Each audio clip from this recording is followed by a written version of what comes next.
7h44 sur France Bleu Lorraine. Arnaud Montebourg est l'invité de France Bleu Lorraine ce matin. Il répond à vos questions, Cécile Soulet.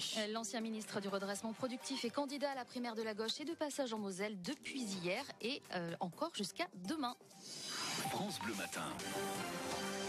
Bonjour Arnaud Montebourg. Bonjour. Pourquoi est-ce que vous êtes revenu en Lorraine et en Moselle ? Parce que c'est une région industrielle qui est tout à fait fondamentale pour notre pays. Il y a là des industries uniques.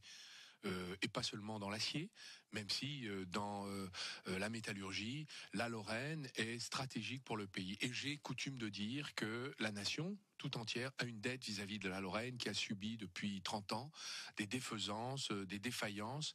Et la solidarité nationale n'a pas toujours été au rendez-vous, c'est le moins qu'on puisse dire. Alors la question qu'on a envie de vous poser, vous qui êtes là dans nos studios ce matin, pourquoi n'avez-vous pas pu empêcher la fermeture des hauts fourneaux d'ArcelorMittal Florange il y a près de 4 ans ? Parce que je n'étais pas le président de la République, c'est lui qui a pris une décision différente. Je note d'ailleurs qu'il y avait, lorsque j'ai proposé la nationalisation des hauts fourneaux de Florange, un consensus républicain, depuis M. Mélenchon jusque, y compris Mme Le Pen, en passant par tous les anciens ministres des gouvernements Sarkozy et Chirac, M. Bayrou, M. Barouin, M. Breton, M. Guénaud et d'autres, avaient dit c'est la bonne solution. Pourquoi ? Parce que la famille Mittal avait mené par le bout du nez déjà un premier président de la République et avait fait la même chose avec un deuxième président de la République, sans compter les autres gouvernements européens qui ont été finalement humiliés par la stratégie de défaisance européenne des installations de M. Mittal. Mais est-ce que vous y avez vraiment cru à cette piste de la nationalisation ? Parce que pour beaucoup d'économistes, ce n'était pas viable économiquement.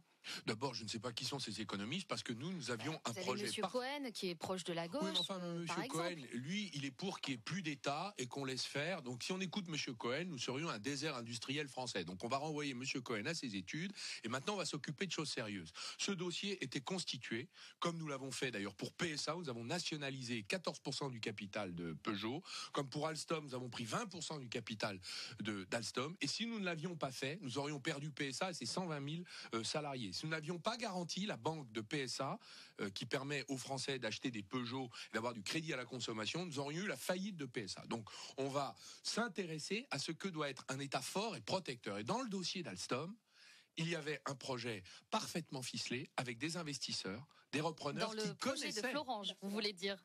Qu'est-ce que j'ai dit ? Alstom. Ah, excusez-moi. Et y compris dans Alstom d'ailleurs. Dans le projet de Florange, il y avait là des investisseurs, il y avait là un repreneur qui connaissait parfaitement la sidérurgie, puisque c'était un homme qui était à la tête d'une ancienne dépendance de Sassilor-Uginor, qui avait dirigé cette entreprise et qui la connaissait. Et nous avions une stratégie à l'allemande. Les Allemands, bien qu'il n'aient pas des hauts fourneaux sur la côte, ont conservé leurs hauts fourneaux, les ont investi et ont pris, par exemple, la puissance publique locale, les Länder ont pris du capital dans ces outils industriels. Donc c'est la même stratégie, une stratégie de niche qui nous permettait, devait nous permettre de conserver nos hauts fourneaux, et ils fumeraient aujourd'hui encore, madame. Alors, vous dites que le bilan de François Hollande est indéfendable, mais vous en avez fait partie de ce bilan aussi. Vous avez été dans ce gouvernement pendant 2 ans et 3 mois. Écoutez, c'est bien certain, et d'ailleurs, ça a été une lutte intérieure extrêmement difficile.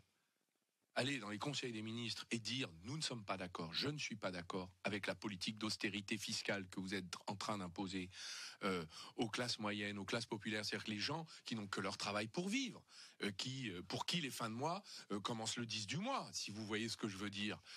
Donc cette stratégie fiscale était socialement injuste et inefficace sur le plan économique, puisqu'on a contribué à affaisser l'économie. Et vous en avez fait partie de ce gouvernement pendant presque la moitié du quinquennat. C'est la raison pour laquelle il y a une rupture publique.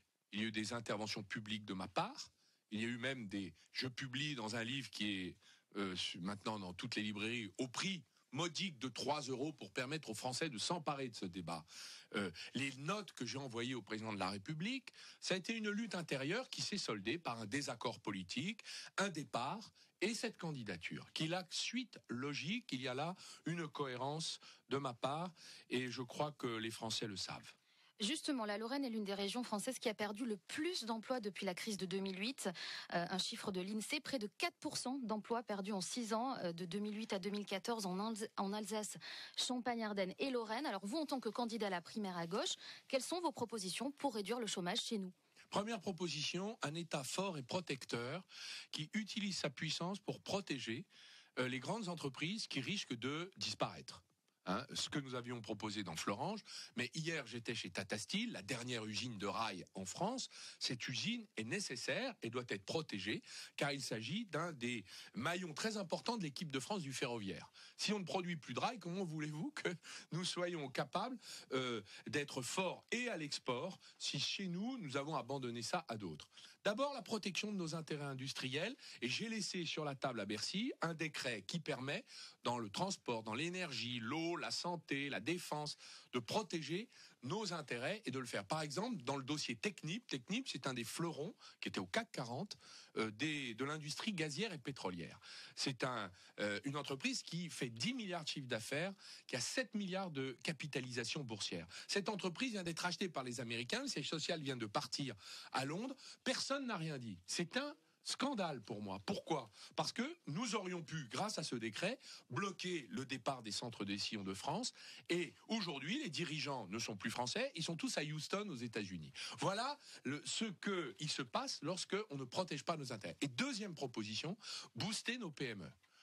Aide avec la commande publique, parce que c'est elles qui vont créer les emplois et devenir les futures grandes entreprises, y compris dans la métallurgie. Il y a beaucoup d'innovations technologiques sur notre territoire. Nous sommes un incubateur technologique industriel, la France. Nous allons les aider avec la commande publique, avec le soutien de l'État, vis-à-vis du financement. Je propose que l'assurance vie, l'épargne favorite des Français, mette 10% de ses encours dans le soutien au financement des PME, alors qu'aujourd'hui, le système bancaire ne leur permet pas d'accéder au crédit. Par exemple. Merci Arnaud Montebourg. Merci. Vous restez avec nous, monsieur Montebourg, parce que vous allez répondre aux questions des auditeurs de France Bleu Lorraine d'ici une vingtaine de minutes. 03 87 52 13 13 pour poser vos questions dès à présent. À tout à l'heure. Jusqu'à 9h, France Bleu Matin.